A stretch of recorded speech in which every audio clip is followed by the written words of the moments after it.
সীতানাথ প্রেমানন্দে একবার হরি হরি নিতাই গৌরী সীতানাথ প্রেমানন্দে একবার হরি হরি বল।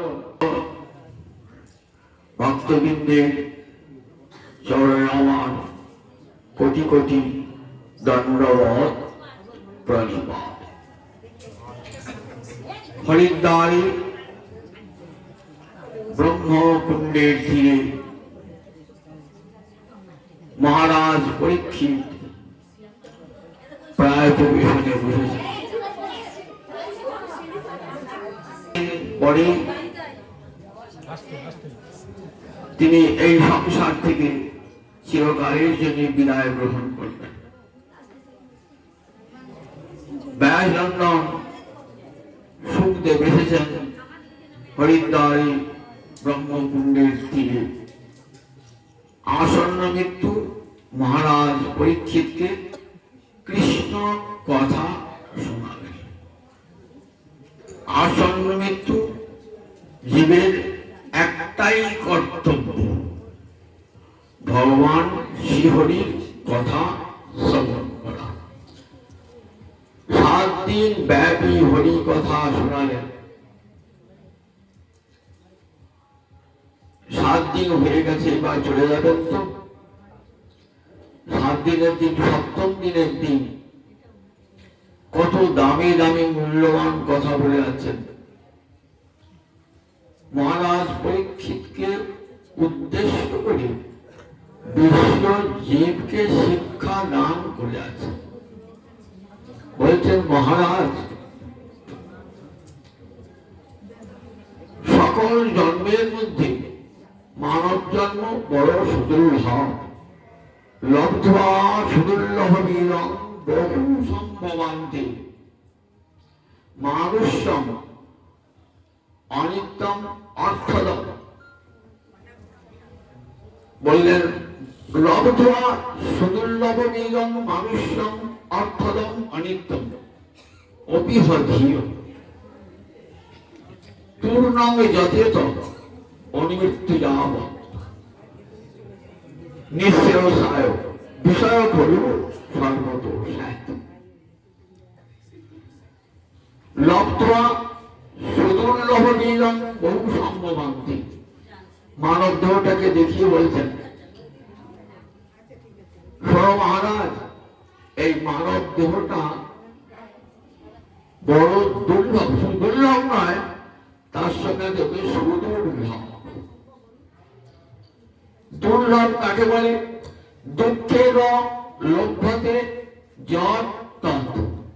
অতি দুঃখে যা লাভ করা যায় তাকেই বলে দুর্লভ। শুধু দুর্লভ নয়, সুদুর্লভ। তাহলে বোঝা যায় মানব জন্মটা কতখানি মূল্যবান। মানব জন্ম, এই জন্মটা ভগবানের কৃপার দান।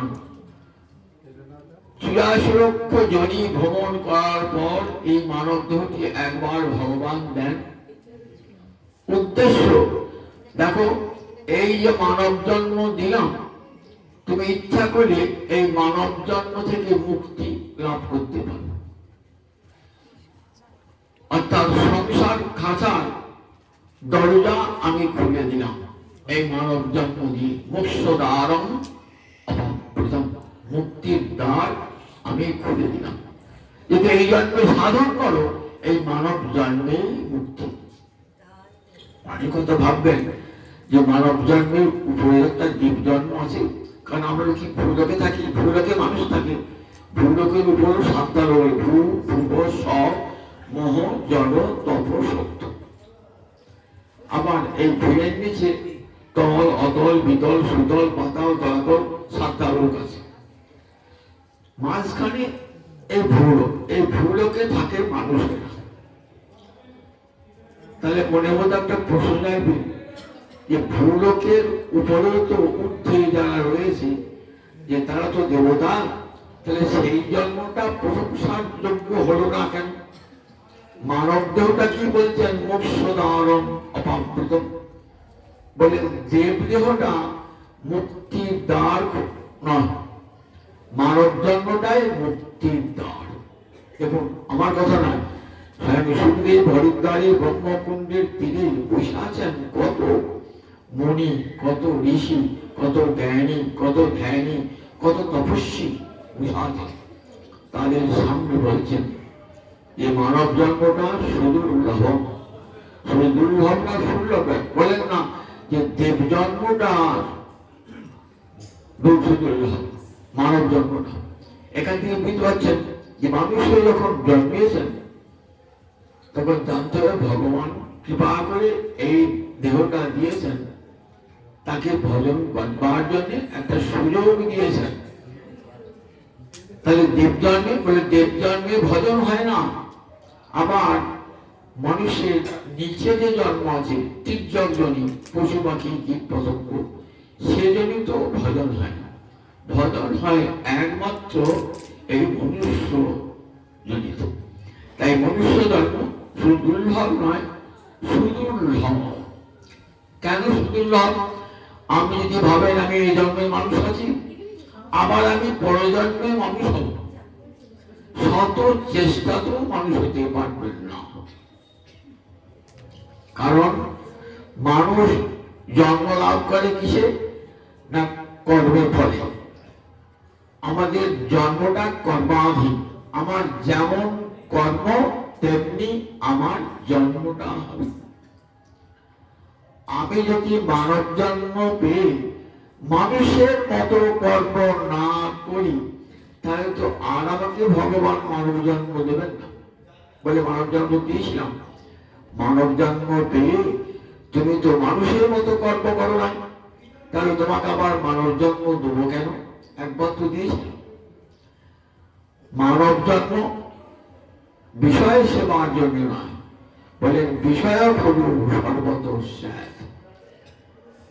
যদি বলি মানব জন্ম এসেছি বিষয় ভোগ করবো, টাকা পয়সা ধন দৌলত অর্জন করবো, বাড়ি গাড়ি করবো, যশ প্রতিষ্ঠা লাভ করবো, খ্যাতি প্রতিপত্তি অর্জন করবো, বললেন দেখো এই যে বিষয়ের ভোগ, এটা কিন্তু নরকেও আছে,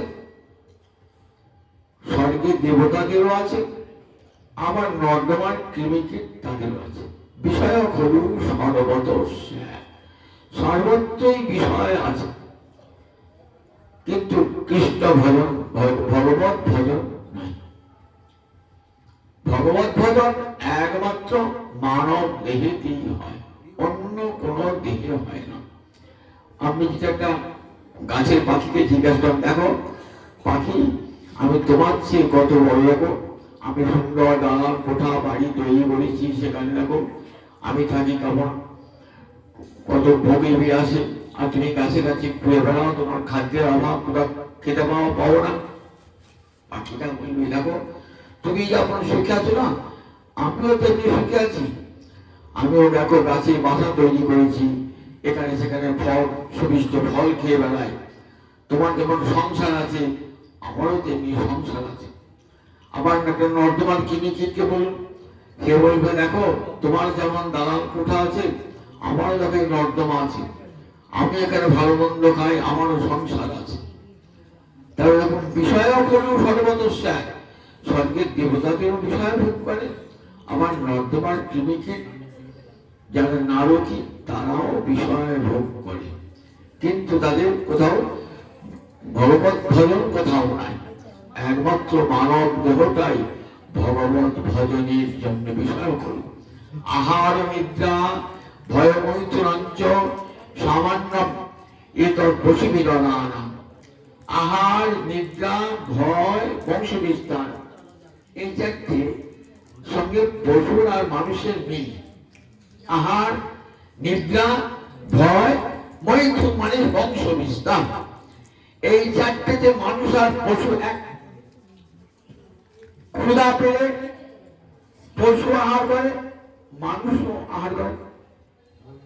ক্লান্তি এলে পারে পশুও নিদ্রা যায়, মানুষও নিদ্রা যায়। শত্রু দেখলে মানুষও ভয় পায়, পশু পাখি কীট পতঙ্গ ভয় পায়। পশু পাখি যখন মানুষ যখন সংসার আছে, পশু পাখির তেমনি সংসার আছে। তাহলে চারটে ধর্মে মানুষও যা মনুষ্যত্বের জন্য তারা পশু পাখি কীট পতঙ্গ। কিন্তু এক জায়গায় মানুষের সঙ্গে পশু পাখি বা ইতর প্রাণীর পার্থক্য, সেটি কি? ধর্ম অধিক বিশেষ ধর্মেণ হীনা পশুভি সমানা। মানুষের একটা অধিক ধর্ম আছে, কি না? ধর্মাচরণ। সেটি কিন্তু পশু পাখি কীট পতঙ্গ কার নাই, একমাত্র মানুষের আছে। তাই ধর্মেণ হীনা পশুভি সমানা। মানুষ যেদিন ধর্মহীন হয়ে যায়, ভগবানকে ভুলে যায়, সেদিন মানুষের সঙ্গে পশুর আর কোনো পার্থক্য থাকে না। মানুষের সঙ্গে পশুর পার্থক্য এইখানে। পশু পাখি তারা কৃষ্ণ ভজন করতে পারে না। পশুর চক্ষু আছে কিন্তু ভগবানকে দর্শন করতে পারে না। কান আছে, হরি কথা শুনতে পারে না। জিহ্বা আছে, কৃষ্ণ নাম উচ্চারণ করতে পারে না। চরণ আছে, ক্ষেত্রে যেতে পারে না। কিন্তু মানুষের সব ইন্দ্রিয় কৃষ্ণ ভজনের অনুকূল। তাই লব্ধা সুদুর্লভ বীরম বহু সম্ভবান্তে মানুষম অর্থদম অনিত্যম অপিহরিব। বলে মানব দেহটা অনিত্য বটে, আজ আছে কাল থাকবে না, অনিত্য বটে। কিন্তু অর্থদম, পরম অর্থ দান করতে পারে এই দেহটা। পরমার্থ দান করতে পারে একমাত্র এই দেহটা। অন্য কোন দেহেতে পরমার্থ লাভ হয় না, একমাত্র এই দেহেতে। বলেন অর্থদম, পরমার্থ দান দান করতে পারে একমাত্র মানব দেহ। এটা অনিত্য, আজ আছে কাল প্রমাণ হচ্ছে।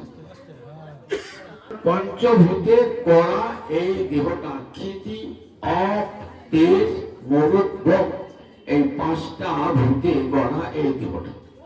পাঞ্চভৌতিক বস্তু কোনদিন স্থায়ী হয় না।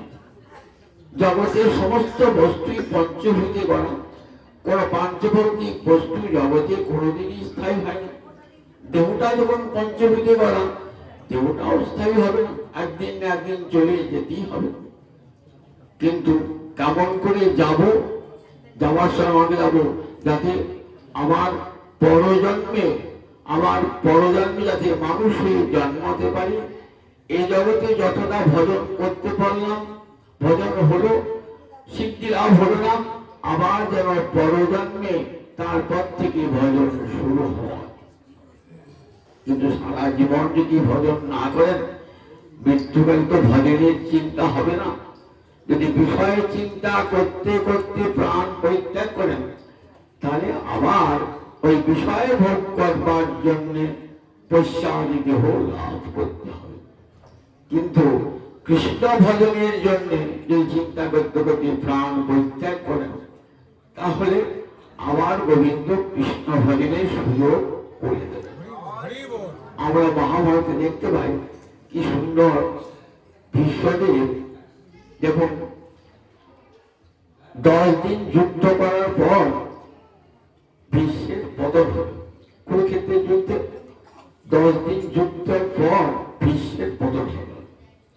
ভীষ্ম সরসজ্জায় শুয়ে আছেন, কুরুক্ষেত্রের বিশাল মাঠে শুয়ে আছেন, প্রাণ পরিত্যাগ করেন না। কারণ ইচ্ছা মৃত্যু বর পেয়েছিলেন তো। উত্তরায়ণে প্রাণ পরিত্যাগ করবো এটি মনে মনে স্থির করেছেন। বাবার পিতার কাছ থেকে ইচ্ছা মৃত্যু বর পেয়েছিলেন তো, তাই কখন বলবেন না? উত্তরায়ণে শাস্তি বলেছে, উত্তরায়ণে প্রাণ পরিত্যাগ হলে ঊর্ধ্বলোকে গতি হয়। উত্তরায়ণ কখন? সূর্য যখন উত্তর মুখে গমন করে তখন তাকে কি বলে? উত্তরায়ণ। পয়লা মাঘ থেকে সূর্য উত্তর মুখে যাচ্ছে, কদিন পর্যন্ত আষাঢ় মাস পর্যন্ত। তারপরে স্বয়ং একাদশী যে হয়ে গেল, তারপরে সূর্যের দক্ষিণায়ন হবে। তাহলে উত্তরায়ণে প্রাণ পরিত্যাগ করলে ঊর্ধ্বলোকে গতি হয়। তাই বিশ্বদেব উত্তরায়ণে প্রাণ পরিত্যাগ করবেন করে কুরুক্ষেত্রে মাঠে পড়ে আছেন। অন্তরে অন্তরে ভগবানকে ডাকছেন। বিশ্বের কিন্তু কোনো ভজন ছিল না। আমরা এমনি দেখতে পাই নাই যে বিশ্বের কোনো ভজন, কিন্তু বিশ্বের কেমন ভজন ছিল তো, বিশ্ব ভালোবাসতেন পাণ্ডবগণকে। জগৎকে দেখাচ্ছেন যে ভক্তকে আপনি ভালোবাসেন, ভগবানকে না বুঝেও যদি ভক্তকে ভালোবাসেন তাহলে ভগবান তাকে কি করেন, আপনার কৃপা করেন। ভক্ত ভালোবাসায় কৃপা করেন। পাণ্ডবগণকে এত যুদ্ধ করছেন কৌরবদের হয়ে, মনটা পড়ে আছে পাণ্ডবদের দিকে। কুরুক্ষেত্র যুদ্ধের প্রথম দিনেতে মহারাজ যুধিষ্ঠির রথ থেকে নেমে চলে গেলেন কোথায়, কৌরব শিবিরে। প্রথমেই পিতামহ ভীষ্মকে একটা প্রণাম জানালেন। হে পিতামহ ভীষ্ম, আমরা তো শৈশবতী পিতৃহীন, তুমি আমাদের মানুষ করেছ, যদি স্থান না দিতে হস্তিনাপুরের রাজবাড়িতে আমরা স্থান পেতাম না। তোমার চরণে দণ্ডবত প্রণাম জানাই। বড় দুঃখের দিন আজ। আপনার বিরুদ্ধে, আপনি গুরু, আপনার বিরুদ্ধে অস্ত্রহান করতে হবে। অন্তরে কাঁদছেন ভীষ্মদেব। যাদেরকে গলি পিঠে মানুষ করেছেন তাদের বিরুদ্ধে অস্ত্র ধারণ করতে হবে। ভীষ্মের মনে কি কম কষ্ট? বাইরে প্রকাশ করতে পারছেন না। আশীর্বাদ করলেন, বিজয়ী ভব, তোমরা বিজয়ী হও। যুদ্ধের জয় এখানেই হয়ে গেল। দেখেন মহতের আশীর্বাদ কতখানি শক্তিশালী। আমরা প্রণাম করি গুরুজনের কাছে আশীর্বাদ চাই, তো এই আশীর্বাদের কত শক্তি দেখুন মহারাজ যুধিষ্ঠির দেখেছেন। দ্রোণাচার্যের কাছে এখানে গুরুদেবকে প্রণাম জানালেন। বললেন, গুরুদেব, আজ আমার জীবনে বড় দুঃখ দিন। আপনি আমাকে অস্ত্র শিক্ষা শিখিয়েছেন, আজ আপনার বিরুদ্ধে অস্ত্রহান করতে হবে। দ্রোণাচার্য অন্তরে কাঁদছেন। যার বড় প্রিয় পঞ্চপাণ্ডব, তাদের বিরুদ্ধে অস্ত্রহান করতে হবে। আশীর্বাদ করে বলেন, তবে বিজয়ী হব, তুই বিজয়ী হব। কৃপাচার্যের কাছে গেলেন। কৃপাচার্য থেকে একদিকে আশীর্বাদ করলেন। যুদ্ধের জয় হয়েই গেল। এখানে কি হবে যুদ্ধে বোঝাই গেল। তিনজন দুজন আশীর্বাদ দিলেন। 10 দিন যুদ্ধ করছেন, প্রাণপণে যুদ্ধ করছেন। দেখো বিশ্বদেব যে অর্জুন পাণ্ডবদের পক্ষপাতী, এটা কিন্তু দুর্যোধন বুঝতেও পেরেছিলেন। দুর্যোধন বড় রাজনীতিক কত, তাই বলেছেন সমস্ত সৈন্যবাহিনীকে বলেছেন যে ভীষ্মকে চোখে চোখে রাখবে, যাতে ভীষ্ম কোন ওদের পাণ্ডবদের বিরুদ্ধে লড়তে পারে, সেটা ভালো করে তর্ক করে রাখবে। রাজনীতিক কত সবসময় সন্দিগ্ধ মন, যারা রাজনীতি করে না তাদের মনটা কাউকে সবসময় বিশ্বাস করে না। বিশ্বের মতো লোককে বিশ্বাস হচ্ছে না। দেখবেন গীতার প্রথমে বিশ্বকে এই লক্ষ্য আছেন, বিশ্বকে দ্রোণাচার্যকে সব সন্দেহ চোখে দেখছেন। 10 দিন কিন্তু ভীষ্ম বিশ্বাসঘাত করেন না। যার নুন খায় তার নুন গায়। দুর্যোধনের রাজত্ব রয়েছেন তো কখনো তার ক্ষতি করার চেষ্টা করেন না। প্রাণ করে ধর্মযুদ্ধ করছেন, যুদ্ধ করছেন। 10 দিনের দিন বিশ্বের পতন হয়ে গেল। বিশ্বের পতন মানে যুদ্ধ প্রায় শেষ বলতে পারে। বিশ্বের পতন হয়ে গেল। কুরুক্ষেত্রের প্রান্তরে পড়ে আছে। প্রাণটি পরিত্যাগ করে নাই। কেন? মনে মনে গোবিন্দকে ডাকছেন যে গোবিন্দ, আমার তো যাবার সময় হয়ে গেল। আমার অন্তরের বড় বাসনা, আমি তোমার চরণ যুগল দর্শন করতে করতে প্রাণ পরিত্যাগ করব। বিশ্বদেব নাম রাখে লক্ষ্মী নারায়ণ, নারায়ণ মূর্তি উপাসক ছিলেন বিশ্বদেব। তোমার চরণ যুগল দর্শন করতে করতে আমি প্রাণ পরিত্যাগ করব। তাহলে অন্তরে কতখানি ভালোবাসা, আর সেই ভালোবাসা না থাকে তো জোর থাকে। ভগবানকে অনেকে ডাকেন হৃদয়ে গোচর হন, কিন্তু নয়ন গোচর বড় ভক্তের সামনে এসে ভগবান দাঁড়িয়েছেন, দেখা যায় বড় দুর্লভ। কিন্তু ভীষ্ম যখন স্বয়ং ভগবান অন্তর তো রয়েছে, আবার বাইরে সে আছে। কিরকম কৌশল, গোবিন্দের কেমন লীলা ভঙ্গি। কুরুক্ষেত্র যুদ্ধ শেষ হয়ে গেছে, কৌরব বংশ বিনষ্ট। মহারাজ যুধিষ্ঠির একচ্ছত্র অধিপতি, কেউ শত্রু নাই, নিষ্কণ্টক রাজ্য। কিন্তু মনে এতটুকু আনন্দ নাই। দীর্ঘ দুঃখ ভোগের পর মানুষ যদি একটু সুখ দেখতে পায় তাহলে কেউ আনন্দ হয় না? তার মুখে চোখে আনন্দ অভিব্যক্তি থাকে। কিন্তু মহারাজ যুধিষ্ঠির অন্তরে এতটুকু আনন্দ নাই। দেখছেন ঘরে ঘরে কান্নার রোগ, কত বিধবা রমণী কাঁদছেন স্বামীর জন্য, কত জননী কাঁদছেন পুত্রের জন্য, কত পিতা কাঁদছেন পুত্রের জন্য, চতুর্দিকে কান্নার রোগ। গোবিন্দ কাছে আসেন, যিনি শান্তিময় ভগবান, শান্তিদাতা ভগবান, তিনি কাছে রয়েছেন, কত প্রবোধ দিচ্ছেন। মহারাজ, তুমি যে যুদ্ধ করেছো সেটা ন্যায় যুদ্ধ, ধর্মযুদ্ধ, না করলে তোমার পাপ হতো।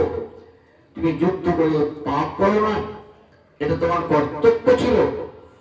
সুতরাং দুঃখ কারণ তুমি সুখে রাজত্ব করো। স্বয়ং ভগবানের উপদেশও মনে শান্তি আসছে না। কি আশ্চর্য দেখুন, স্বয়ং ভগবান কাছে রয়েছে, অশ্বমেধ যজ্ঞ করেছেন, রাজা হয়েছেন, কিন্তু মনে শান্তি আর কোনো মতেই আসছে না। তখন বলছেন, চলো, আমি যখন তোমার মনে শান্তি আনতে পারলাম না, চলো পিতামহ ভীষ্মের কাছে যাই। পিতামহ ভীষ্মের উপদেশে তোমার মনে শান্তি আসবে। পঞ্চ পাণ্ডব, কুন্তি সকলকে নিয়ে যাচ্ছেন কোথায়? সেই কুরুক্ষেত্রের পথ। দেখুন, আর সব ঋষি মুনিবর্গ আসছেন। কি আসছেন? পর্বত মুনি আসছেন, অত্রি মুনি আসছেন, নারদ আসছেন, গৌতম মুনি আসছেন, সব মুনি ঋষি আসে আসছে, এমন সব ব্যাসদেব আসছেন। কেন? আজ ভক্ত বাৎসল্যের অভিনয় হবে। জগতে সবাই দেখবেন যে গোবিন্দ কতখানি ভক্ত বৎসল, সেটি দেখবার জন্য সবাই আসছে না। কুরুক্ষেত্রের মাঠে আর যোগী ঋষি মুনিদের সভা। কৃষ্ণচন্দ্রকে কি করলেন? যুধিষ্ঠির তো প্রণাম করলেন, কৃষ্ণ প্রণাম করলেন, লীলাতে কৃষ্ণ প্রণাম করলেন মহারাজ বিশ্বকে, বিশ্বকে প্রণাম করলেন। দেখছেন চোখ দুটি ছলো ছলো, বিশ্বের চোখ দুটি ছলো ছলো। বলছেন, ঠাকুর তুমি আমার সামনে দাঁড়াও, তুমি আমার সামনে দাঁড়াও। যুধিষ্ঠিরকে বলছেন, দেখো যুধিষ্ঠির, যাকে তোমরা মাতুল পুত্র বলে ভেবেছ, যাকে তোমরা রথের সারথি বলে ভেবেছ, যাদেরকে নিজ আত্মীয়জন বলে ভেবেছ, সে কে জানো? তিনি হলেন অখিল গুরু নারায়ণ। আর তোমাদের সারথিগিরি করেছেন, তোমাদের সঙ্গে বন্ধুত্ব স্থাপন করেছেন, তোমার সঙ্গে সম্পর্কের সূত্রে আবদ্ধ হয়েছে। দেখো কি অপূর্ব তার নররূপে, কি অপূর্ব লীলা। মানুষ অন্তরে শান্তি পাবার জন্য যে গোবিন্দকে ডাকে, আর সেই স্বয়ংের নামই তোমার কাছে রয়েছে, তথাপি তোমার মনে শান্তি আসছে না। যুধিষ্ঠির, কেন জানো? আমাকে কৃপা করবেন বলে। পোষ্য ভূতানুকম্পিত, আমাকে কৃপা করবেন বলে। আর দেখো, ভগবান চান আমার চেয়েও আমার ভক্ত বড়, এটা জগৎকে দেখাবো আমি। গোবিন্দ কাছে রয়েছেন, গোবিন্দের উপদেশও মন মানছে না। বিশ্বকে দিয়ে বিশ্বটা উপলব্ধ করছেন। বিশ্ব বলছে দেখো জগৎকে দেখাবেন আমার চেয়েও আমার ভক্ত বড়। আমার উপদেশও যার মনে শান্তি আসে না, ভক্তের উপদেশে তার মনে শান্তি আসবে। গোবিন্দের কি অপূর্ব লীলা ভঙ্গি। তোমার মনে শান্তি আসে কেন জানো? কেন জানো? আমি ডাকছি যে গোবিন্দ আমার তো অন্তিম কাল উপস্থিত, আমি তোমাকে শুধু স্মরণ করে নয়, তুমি হবে আমার নয়ন গোচর। ভগবান দেবদেব প্রতীক্ষতা যাবৎ করে বরং হীনমহ। আমি হে ভগবান, দেবতাদেরও যিনি দেবতা, দেবতারাও যার উপাসনা করে, সেই গোবিন্দ আমার নয়ন সমক্ষে দাঁড়িয়ে থাকো যতক্ষণ আমি প্রাণ পরিত্যাগ না করি। কতখানি আবদার বলুন দেখি, যতক্ষণ প্রাণ। যুধিষ্ঠিরকে উপদেশ দেন, যুধিষ্ঠিরকে উপদেশ দান হওয়ার পর এইবার বিশ্বদেব প্রাণ পরিত্যাগ করবেন। তো প্রাণ পরিত্যাগ করবার জন্য অন্তিম প্রার্থনা রাখছেন ভগবানের কাছে। অন্তিম প্রার্থনা বলছেন গোবিন্দ, দেখো গোবিন্দ, তোমাকে এই পূর্বে আমি মন দিয়েছিলাম, কিন্তু সে মন তুমি গ্রহণ করো নাই। কেন গ্রহণ করো নাই? মনটা সম্পূর্ণরূপে তোমাকে দিতে পারি নাই, কারণ মনটা ছড়িয়ে ছিটিয়ে থাকে। আমরা ভগবানকে বলি হে গোবিন্দ, তোমাকে যত ভালোবাসতে পারি, আমার মনটা যেন তোমাকে দিই। কে দিতে পারি? ভগবানকে একটা প্রণাম থেকে দিই এইমাত্র। যদি ভগবানকে মনটা দিতাম তাহলে ভগবান পেয়ে যেতাম। ভগবানকে মন আমরা কেউ দিই না, বাইরে আড়ম্বর করে তার পূজা অনুষ্ঠান করি, কিন্তু ভগবানকে মনটা দিতে পারি না। মনটা স্ত্রীকে দিই, মনটা পুত্রকে দিই, মনটা অর্থে দিই, বৃত্তে দিই, ভগবানকে দিই না। এই সত্যিকারে মনটা দাম একবার। একবার যদি মনটা ভগবানকে দেওয়া হয়, ভগবান গীতাতে কি বলছেন দেখুন, মজ্জেব মনো আধস্য ময়ী বুদ্ধি নিবেশয়। মজ্জেব মানে ময়ী এব মনো আধস্য, আমাকে মনটা একবার স্থাপন করে দাও। ময়ী বুদ্ধি নিবেশয়, আমাকে একবার তোমার বুদ্ধিটা দিয়ে দাও, তাহলে আর তোমার কিছু ভাবতে হবে না। যারা এমনি করে মনটা আমাকে দিয়ে দেয়, তাদের উদ্ধারের ভার আমার। তেষামহং সমুদ্ধর্তা মৃত্যু সংসার সাগরাৎ। তাদের দায় দায়িত্ব আমি নিয়ে নিই, আর কোন দায়িত্ব তাদের পেতে হবে না। তেষামহং সমুদ্ধর্তা মৃত্যু সংসার সাগরাৎ। মৃত্যুময় যে সংসার সাগর, সেখান থেকে আমি তাদের উদ্ধার করি। ভবামি চিরাৎ পার্থ, অচিরে করি শীঘ্রই করি। মনটা ভগবানকে আমরা দিই বলি, কিন্তু দিই না। সত্যি মনটা ভগবানের জন্য দিই না। যদি দিতাম তাহলে বৃন্দাবনে কত তীর্থ করে, কত তীর্থ তো করে বেড়াচ্ছি। একবার বৃন্দাবন যাচ্ছি, একবার হরিদ্বার যাচ্ছি, একবার কাশী যাচ্ছি, বেড়াতে যাচ্ছি, ভালো লাগে, বেড়াতে ভালো লাগে। অনেকে ভ্রমণ বিলাসী আছে, বেড়াতে ভালো লাগে। ভগবানকে মন্দিরে যায় না। যদি মন্দিরে যেতাম তাহলে বৃন্দাবন থেকে আর কোনোদিন ফিরতাম না, কোনোদিন ফিরতাম না, বৃন্দাবনে থেকে যেতাম। রূপ গোস্বামী পাল বলছেন, তার রূপ গোস্বামী সেবিত বিগ্রহ, গোবিন্দ বিগ্রহ তো,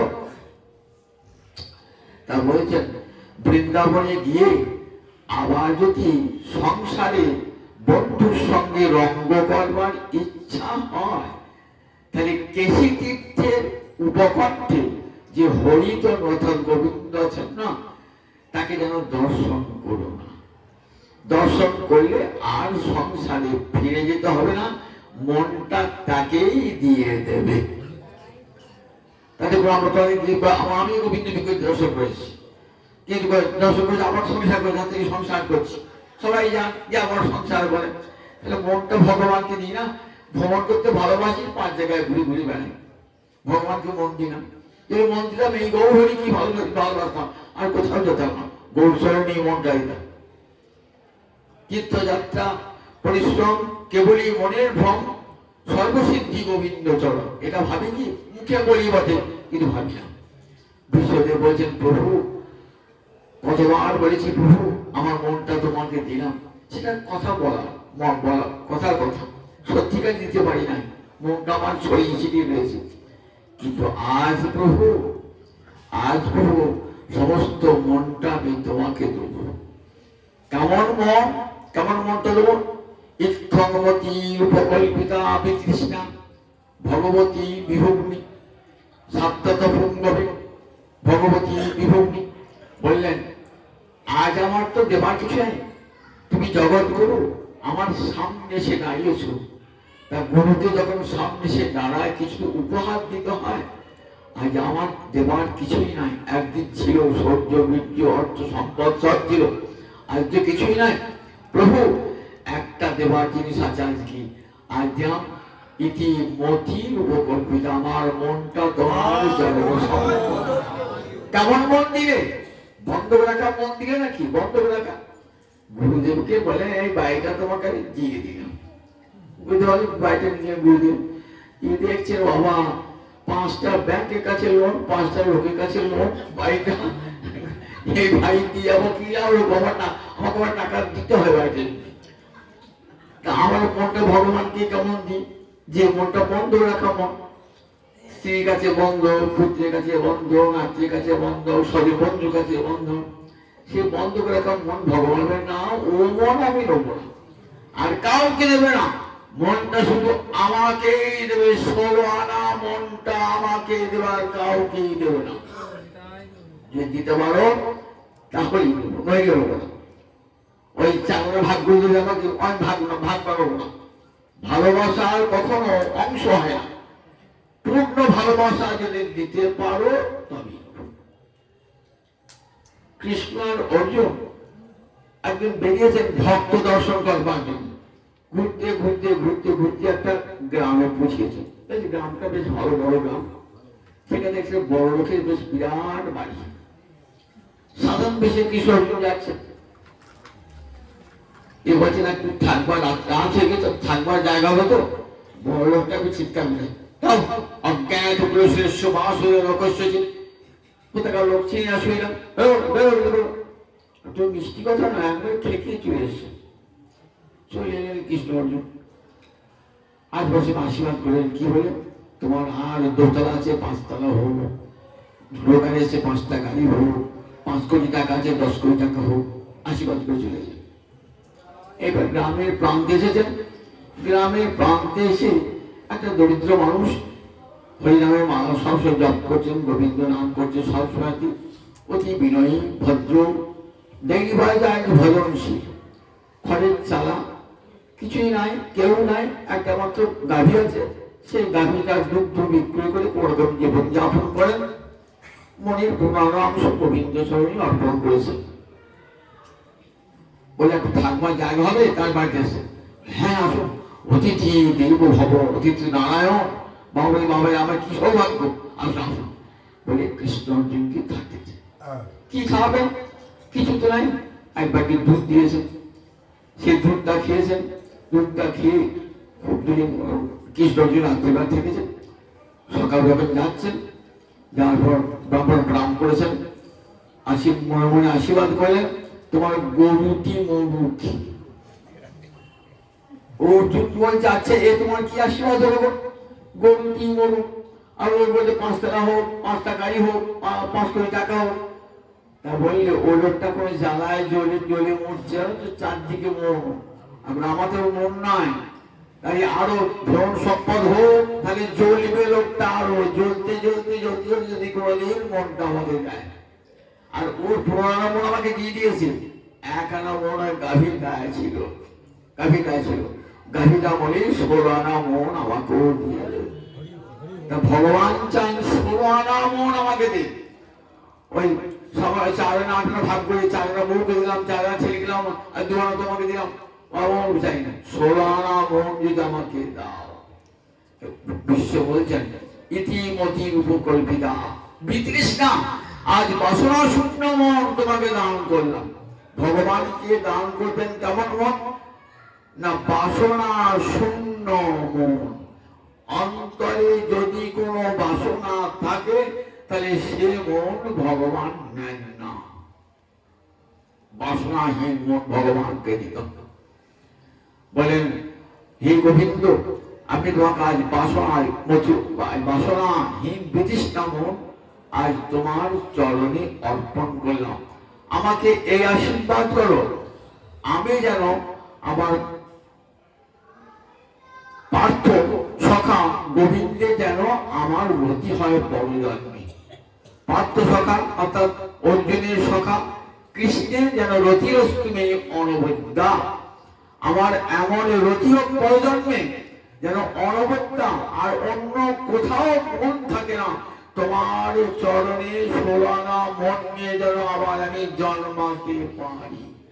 দেখেছেন, পার্থ সখে রতিরস্তু মেয়ে অনবদ্যা, কিছুই চাইলেন না ভগবানের কাছে, জগৎকে শিক্ষা দিচ্ছেন। দেখো, ভগবানের মধ্যে কখন হয়? সারা জীবন যদি ভগবানকে ভালোবাসেন তবেই মৃত্যুকালে ভগবানের চিন্তা হয়। আর সারা জীবন বউ ছেলে টাকা পয়সা চিন্তা করলেন, মৃত্যুকালে কখনো ভগবানের চিন্তা আসতে পারে না, কখনো আসে না।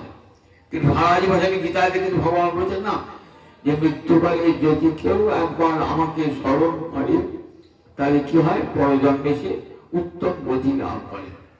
মানে হলেন সারা জীবন বিষয় চিন্তা করি না, কারণ মরণকালে হরি হরি বলবো, কিছুতে মরণকালে হরি নাম আসবে না। সেই জন্যই পরে বলছে সদা তদ্ভাব ভাবিত। সব সময় মনটা যদি ভগবানের চরণে ভাবিত হয় তবেই সেই মনটা গোবিন্দ চরণে যাবে। দেখুন ভীষ্মদেব, কেউ জানতে পারতো ভীষ্মদেবকে? কতখানি ভগবত প্রেম ভীষ্মদেবের অন্তরে রয়েছেন কৌরবদের সঙ্গে। মনটা পাণ্ডবদের কত ভালোবাসা, অন্তরে অন্তর কত ভালোবাসা, তার প্রমাণ হয়। দেখুন, স্বয়ং ভগবান দাঁড়িয়েছেন, এতখানি জোর তুই আমার নয়ন সমুখে দাঁড়াও, আমি যতক্ষণ প্রাণ পরিত্যাগ না করি।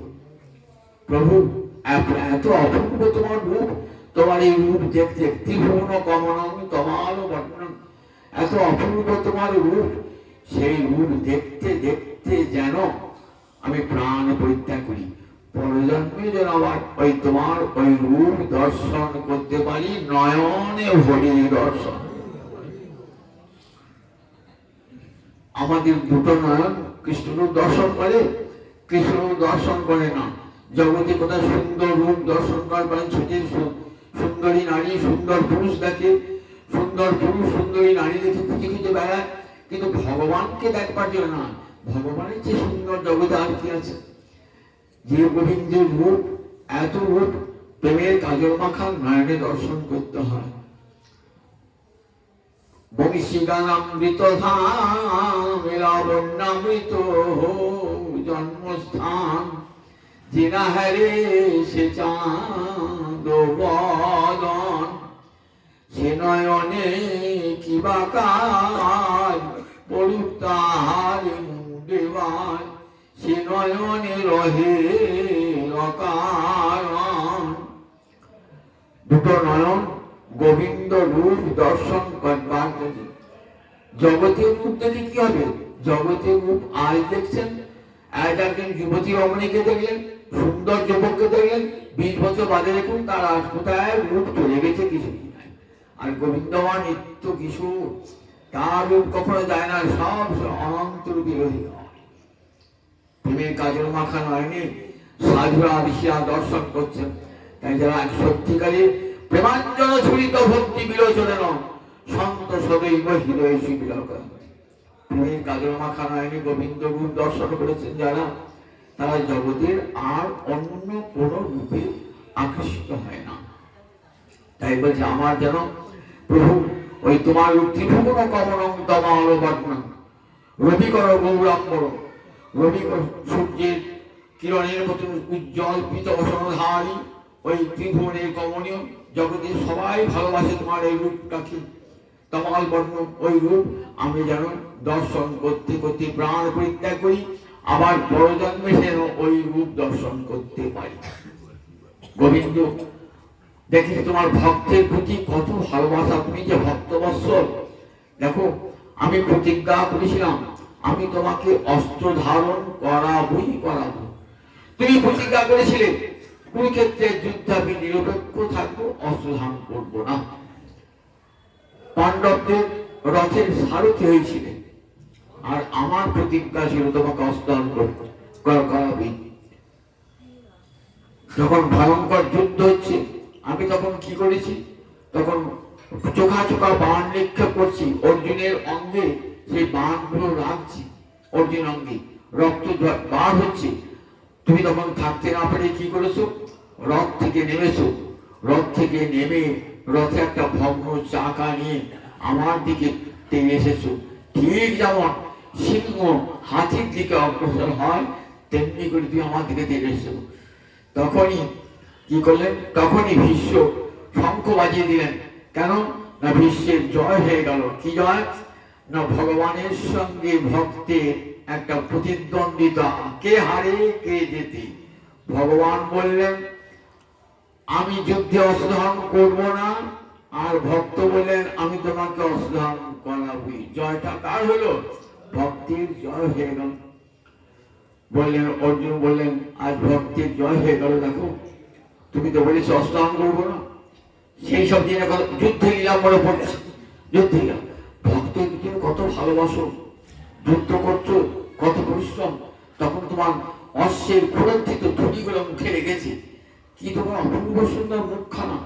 আবার যখন রথ যুদ্ধ করছো না, সেই রথখানাকে তুমি পরিষ্কার করছো, বিজয় রথ রথখানাকে নিজ হাতে পরিষ্কার করছো। আমার ভক্ত বসবে বলি, রথে বসে বলি রথটা নিজ হাতে পরিষ্কার করছো, অশ্বগুলিকে খাবার দিচ্ছ। আমি সব সেই সব লীলাগুলি চোখে দর্শন করছি। বিশ্বে মনে পড়ছে সেই যুদ্ধের লীলাগুলো মনে পড়ছে, যে কেমন করে ভক্তবৎসল ভগবান কেমন করে ভক্তের সেবা করছেন, ভক্তের সেবা করে তার স্বাদ মিটছে না। তাই তুমি কি বললেন সেদিন, ভক্ত বললেন স্বনিগম অপহার, নিজের বাক্যকে মিথ্যা করে আমার কথাকে সত্য করবার জন্য তুমি অস্ত্র ধারণ করলে। একটা চাকা তাকে সুদর্শনের শক্তি দান করে। আবার যুদ্ধের সময় যখন অর্জুন যুদ্ধ করতে এলো তখন বলছে সেনায়ুর উভয়ের মধ্যে রথক স্থাপনে অচ্যুত, হে অচ্যুত উভয় সেনাবাহিনীর মাঝখানে আমার রথ টানিয়ে দাও। তুমি সঙ্গে সঙ্গে অর্জুনের আদেশ পালন করে রথ টানিয়ে গেলে। কেন অর্জুন গেলেন, কৈর মায়া সযুদ্ধক্রম অস্মিন রণ সমুদ্রমে, কার সঙ্গে আমাকে যুদ্ধ করতে দেখাও। তুমি সেই অঙ্গুলি আর চোখ দিয়ে যাদেরকে দেখালে, তখনই আমি ভাবলাম তাদের প্রাণ তুমি হরণ করে নিলে। অজ্ঞাতবতী ওই তাকিয়েছে যাদের দিকে, তারা সব পড়ে গেল সঙ্গে সঙ্গে।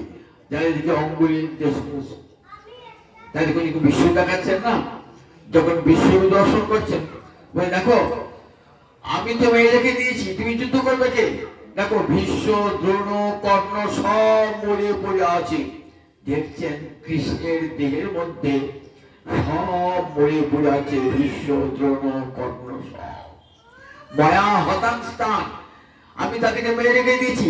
জহিমা ব্যধিষ্ঠা, এই মরাগুলাকে তুমি আমি হত্যা করো, মরাগুলাকে হত্যা করবে। নিমিত্ত মাত্র ভব সভ্যতা আছে, তুমি যুদ্ধ করবো কি করবো না এই আমিত্ব তোমার এখনো গেল না।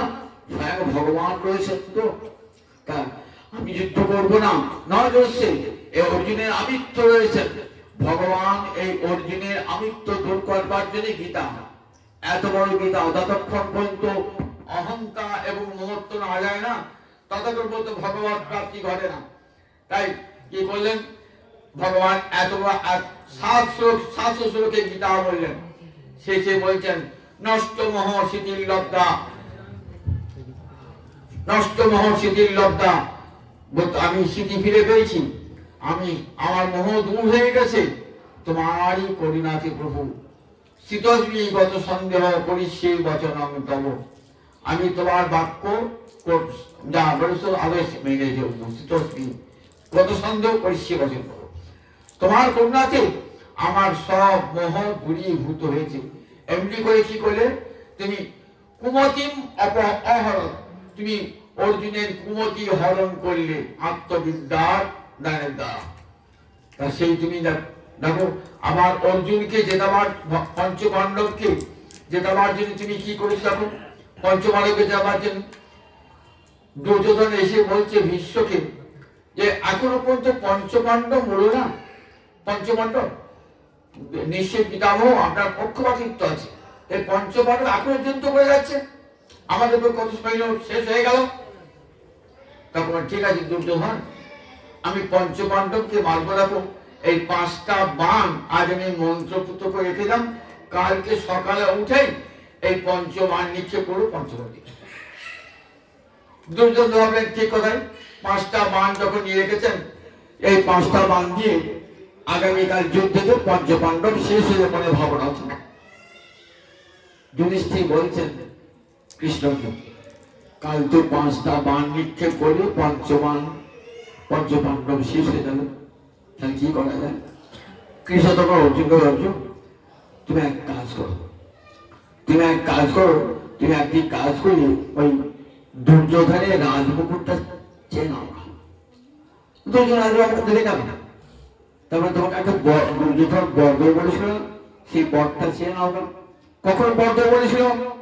পাণ্ডব যখন বনবাসে আছে না, তখন দুর্যোধন একবার সপরিবারে দুর্যোধন রথে করে যাচ্ছে। দেখ তোরা ভিক্ষা করে মরছিস, আর আমি দেখ রাজা হয়ে খবর ভোগে শুতে আছি। দেখো বলে যাচ্ছে তো যে চিত্ররথ একটা গন্ধ উদ্যানে ঢুকেছে, উদ্যানে ঢুকে উদ্যান তছনছ করে দিয়েছে। তখন চিত্ররথের সাথে ভয়ঙ্কর যুদ্ধে তো দুর্যোধন হেরে গেছে।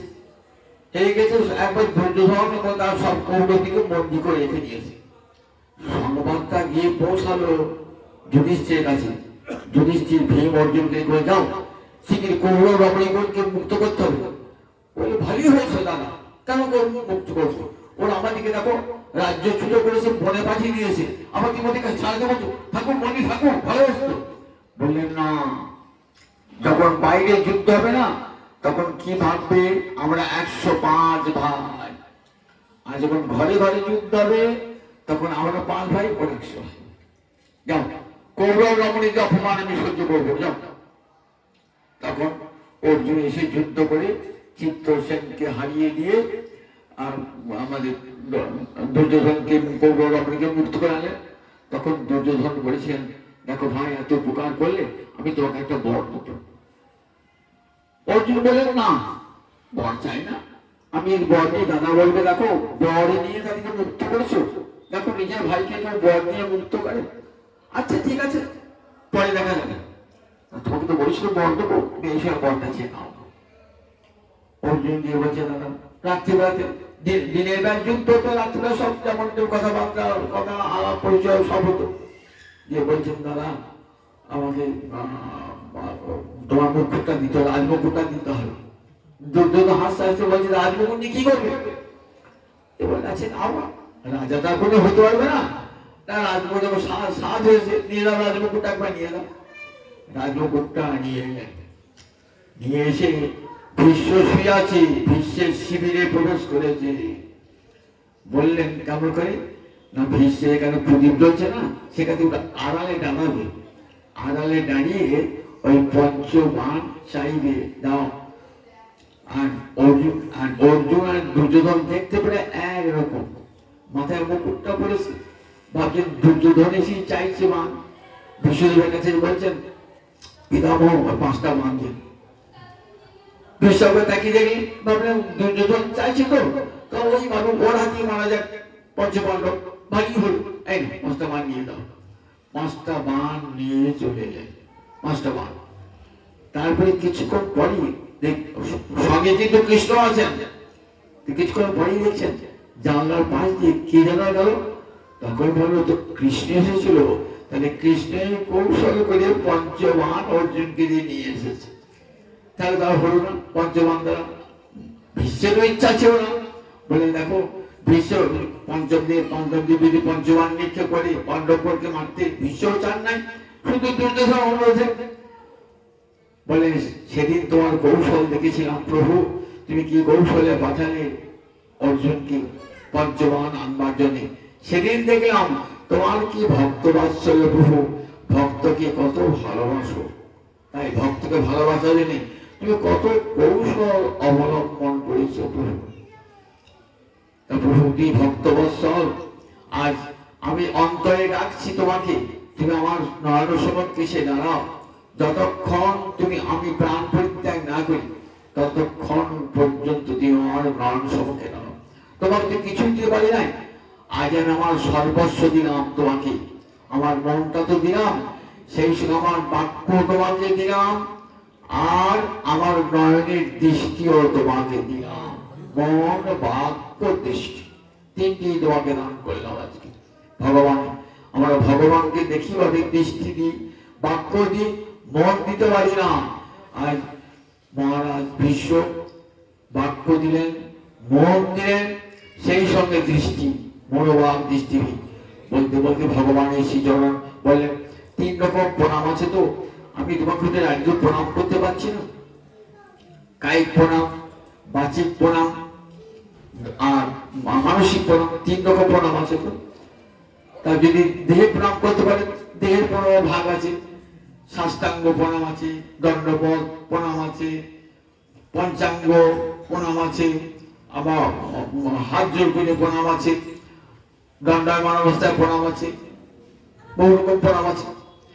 আবার মনে মনে প্রণাম আছে, বাক্যে প্রণাম আছে। তা যদি দেহের দ্বারা প্রণাম করতে পারো ভালো, সাষ্টাঙ্গ প্রণাম হলো, দণ্ডবোধ প্রণাম হলো, দেহের দ্বারা প্রণাম হলো। আপনি বিছানায় শুয়ে আছেন, কি করে সাষ্টাঙ্গ প্রণাম করবেন, দণ্ডবোধ প্রণাম করবেন? তাহলে বলে বাক্যে দ্বারা প্রণাম করুন। কর্ম দিয়ে কথা বার হচ্ছে না, বাক্য দিয়ে কি প্রণাম হবে? বিছানায় শুয়ে আছেন, দেহ দিয়ে প্রণাম করতে পারছেন না, বাক্য দিয়ে প্রণাম করতে পারছেন না, কি করবেন? মনে মনে প্রণাম জানাবেন ভগবানকে। আর ভীষ্ম মনে মনে ভগবানকে প্রণাম জানাচ্ছেন গোবিন্দকে। হে গোবিন্দ, আমি আমার দেহ মন প্রাণ মাধব বহুত মিনতি করি তুই, তিল তুলসী দিয়া এ দেহ সমর্পিনু, দয়া জনু নাছ রবিময়, গণয়িতে দোষ গুণলেশ নাহি পারবি, জগতহু কর বিবিচার, তুহু জগন্নাথ জগতে কহায়সি, জগবহি নহি সায়ার। হে গোবিন্দ, তিল তুলসী দিয়ে আমার দেহ মন সব তোমার চরণে অর্পণ করলাম।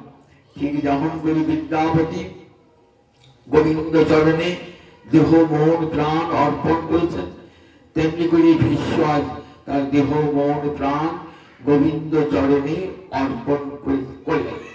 স্বর্গের দেবতারা কি করলেন? স্বর্গের দেবতারা উত্তরায়ণকাল পুষ্ট হয়েছে, স্বর্গের দেবতারা পুষ্পবৃষ্টি করতে আরম্ভ করলেন। ভীষ্মের অন্তিম কালে কেমন? ভীষ্মের অন্তিম কাল স্বয়ং ভগবান শ্রীহরি নয়ন সমক্ষে দাঁড়িয়ে।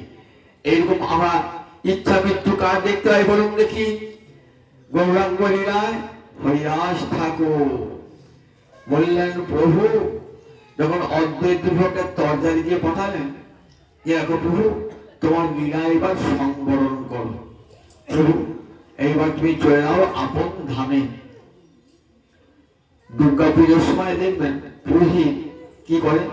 ঘরটা পুজো করে কি বলে? ইহা গচ্ছ অর্থাৎ স্থান দেখুন বলে কাছে দাঁড়িয়ে শুনবেন, দেবীকে ডাকছেন, এসো এখানে অধিষ্ঠান করবো ডাকছে। আবার যাবার সময় কি করে? ঘরটা নদীতে বলে পুনরাগমন হয়েছে, বুকের পাঁজরটা ঝাঁঝর হয়ে যায়, কিন্তু ওই কাজটা গুরুত্বকে করতে হবে। তা অদ্বৈত ভগবান গৌর দেবতার পুরোহিত ডেকে এনেছেন শান্তিপুরী গঙ্গার ঘাটে বসে। গঙ্গা জল তুলসী দিয়ে হে কৃষ্ণ প্রাণ চির এসে বলে আবার তিনি বলছেন প্রভু প্রেম দান লীলা শেষ হয়েছে, এইবার চলে যাও। ঠিক ব্রহ্মা যেমন কৃষ্ণকে নিয়ে এসেছিলেন, আবার ব্রহ্মাই বললেন গোবিন্দ তোমার লীলা অপ্রকট করো। এই তরজাটা পাঠিয়েছেন জগদানন্দকে নিয়ে অদ্বৈত প্রভু, প্রভু তোমার লীলা সম্মান করো। সব কানাকানি হয়েছে যে প্রভু এবার লীলা অপ্রকট করলেন। হরিদাস বলছেন একদিন হরিদাসকে পাঠিয়েছেন, প্রসাদ পাঠিয়েছেন, গোবিন্দ প্রসাদ নিয়ে আসতেন।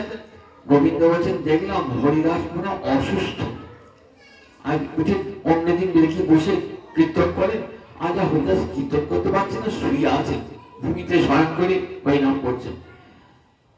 মহাপ্রভু থাকতে পারেন, চুপ চলে হরিদাস কোন ব্যাধি কহ তো নয়, তোমার কি ব্যাধি হয়েছে? বলে প্রভু আমার দেহে কোনো ব্যাধি নাই, আমার মনে ব্যাধি। মনে কি ব্যাধি? আমি সংখ্যা নাম কীর্তন পূরণ করতে পারছি না, আমি 1 কোটি নাম করি মাসে করতে পারছি না। সেদিন আমার বললেন তোমার তা সিদ্ধ দেহ, সাধনে আগ্রহ কেন করো? কিন্তু সিদ্ধ আবার সাধন কি তোমার? বললেন প্রভু আমার একটা বাঞ্ছা পূর্ণ করবে। কি বাঞ্ছা? আমি জানছি তুমি শীঘ্রই অপ্রকট হবে, তোমার সেই অপ্রকট লীলা আমি দর্শন করতে পারবো না। বলে দেখো বহুদিন হইতে এক বাঞ্ছা বড় চিঠি, বহুদিন হইতে আমার হিরো একটা বাঞ্ছা আছে। দেখো কি বাঞ্ছা? আমি মৃত্যুকালে কি করব? আমি প্রাণ তোমার আগে আমি প্রাণ পরিত্যাগ করব, তোমার অপ্রকট লীলা আমি চোখে দেখবো না। কি করবো? বলে নয়নে হেরিব তোমায় ও রাঙা ও চাঁদ বদন, হৃদয়ে ধরিব তোমার ও রাঙা চরণ, জিহ্বায় উচ্চারিব ওই কৃষ্ণ চৈতন্য নাম, এই মতো ইচ্ছা মোহর ছাড়িব পরাণ। কেমন দাবি দেখো, গৌরহরি আমি নয়নে দেখিব তোমার ও চাঁদ বদন, হৃদয়ে ধরিব তোমার ও রাঙা চরণ, জিহ্বায় উচ্চারিব ওই কৃষ্ণ চৈতন্য নাম, এই মতো ইচ্ছা মোর ছাড়িব পরাণ। তোমার ওই চাঁদ বদন দর্শন করবো দুটি নয়ন দিয়ে অপরকে,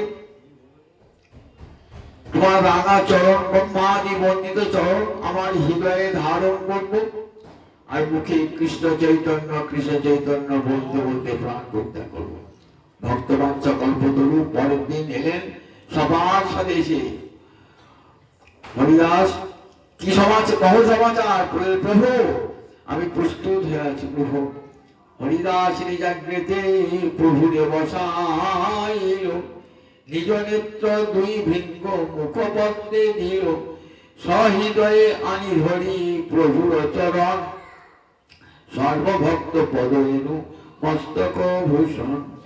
আজ নয়নে জলি ভেসে যায় রে, হরিদাসের বহরণে কমলাহার, নয়নে জলি ভেসে যায় রে। গৌর হরি রাঙা চরণে দুটি হিয়ায় ধরি, হরিদাসের বদন কমলে ভেসে যায় রে। হরিদাসের দুটি নয়ন জলধারায় বদন কমলে ভেসে যাচ্ছে, দুটি চরণ গৌর হরি রাঙা চরণ ধরেছেন, আর গৌর হরি চন্দ্র বদন কেমন নিজ নেত্র 2 ভৃঙ্গ মুখপদ্মে দিও, ভ্রমর যেমন পদ্মের মধু আহরণ করে, ঠিক তেমনি করে আমার গৌরাঙ্গ হরি চাঁদ বদনে যারা মধু আহরণ করছে। এমনি করতে করতে কৃষ্ণ চৈতন্য বলতে বলতে প্রাণ পরিত্যাগ করছে। সবাই বললেন দেখো বিশ্বদেব যেমন করে প্রাণ পরিত্যাগ করেছেন, তেমনি করে আজ হরিদাস ইচ্ছা মৃত্যু বরণ করলেন। গোবিন্দ গৌর হরি চরণ সহৃদয়ে ধরি প্রাণ পরিত্যাগ করলেন। বিশ্বদেব ঠিক তেমনি আজ গোবিন্দ চরণ দর্শন করতে করতে প্রাণ পরিত্যাগ করলেন। আজ যার শোক সভায় স্মরণ সভায় আজ হরিকথা শোনাতে এসেছি, সেই মাকে অনেকেই চিনতেন, কেমন ভক্তিমতী, একটা দিনও পাঠ শুনতে যাওয়া বাকি ছিল। প্রতিদিন অসুস্থ অবস্থা তো আমাদের গীতা জয়ন্তী হচ্ছে, প্রতিদিন এত ভিড়ের মাঝেও বসে গীতা জয়ন্তী শুনছেন, না শুনে থাকতে পারতেন না।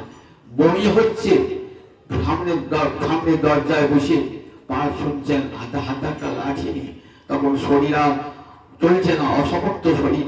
দেখুন সারাটা জীবন কেমন করে হরিভক্তি বা কেমন করে হরিভক্তি সাধন করেছেন সারাটা জীবন ধরে, সে ভক্তিমতী মা কিন্তু আজ রাধারানী গোবিন্দের চরণে চলে গেছেন। অন্তরে তার বাসনাই ছিল যে কেমন করে রাধা গোবিন্দ চরণ পাব।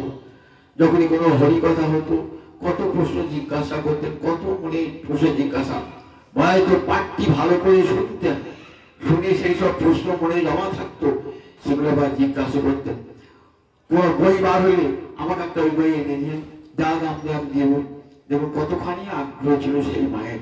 আর সেই মায়ের তো স্মরণ সভা, সেই মা তার বিদেশী আত্মা রাধা গোবিন্দ চরণের দাসী হয়েছেন, রাধা গোবিন্দের সেবা লাভ করছেন। আজ আপনারা সবাই তিনি কি উপহার চান?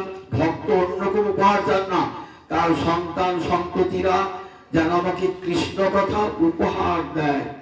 এটাই তো আমার জীবনে, যখন জীবৎকাল ছিলাম তখন এই কৃষ্ণ কথা আমি কানে শুনেছিলাম, আবার আজকে এসেছি রাধারানীর দাসী হয়ে তারই কথা কানে শুনবো বলে। তাই এর চেয়ে বড় শ্রেষ্ঠ উপহার আর হয় না। এই হরিকথা উপহার পেয়ে তিনি তৃপ্ত হন। সকলকে আশীর্বাদ করুন, সন্তান সন্ততিগণকে আশীর্বাদ করুন, তারা যেন সুখে থাকে এবং প্রতি বৎসর এমনি করে মাকে স্মরণ করতে পারে। জগতে মাতা জননী জন্মভীষ্য সর্বাদেবী করিয়াছি, জননী আর জন্মভূমি স্বর্গের চেয়েও বড়। আবার পিতুরপ্যধিকা মাতা গর্ভধারণ ঘোষণা, অতহি ত্রিশূলকেশু নাস্তি মাদ্রি সমগ্র। পিতার চেয়ে মা বড়, গর্ভে ধারণ করেন, পোষণ করেন, তাই জগতে পিতার চেয়ে মা বড়।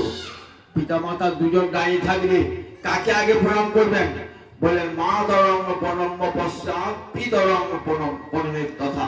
আগে মাকে প্রণাম করবেন আর তারপর পিতাকে প্রণাম করবেন। আমার মহাপ্রভু সন্ন্যাসী হয়েও মাকে ভুলতে পারেন নাই। বলতেন দেখো বাংলাদেশে আমার দুটি সমাশ্রয়, মা মা আমার নিজের গর্ভধারিণী জননী আর আমার মা গঙ্গা, এই দুটি কথা মনে রাখতেন। সারা জীবন আমার মহাপ্রভু মাকে বলে গেছিলেন। জগতে মাকে কেউ ভুলতে পারে না। মায়ের মতো, মায়ের বিকল্প জগতে হয় না। মায়ের বিকল্প যতই কেউ ভালোবাসুক মায়ের মতো, মায়ের মতো হতে পারে কিন্তু মা হতে পারে না। মায়ের আর বিকল্প হয় না। সেই মা তেমন মা, যেমন তোমার মা নয় তেমন মা। দেখুন যেমন জন্মরাত্রি একবারে কৃষ্ণ ভক্তি পরায় না, হরি ভক্তি বুকে নিয়ে এসেছেন। আবার সেই হরি ভক্তি বুকে নিয়ে চলে গেলেন গোবিন্দ চরণে। সন্তান কোন সুখে থাকুক, যারা সুখ চায় হরি কথা সকলকে আশীর্বাদ করুন। সেই চরণে চরণে চরণে কোটি কোটি প্রণাম জানিয়ে আজ এখানে হরি কথার বিশ্রাম জানি তাই জানি তাই।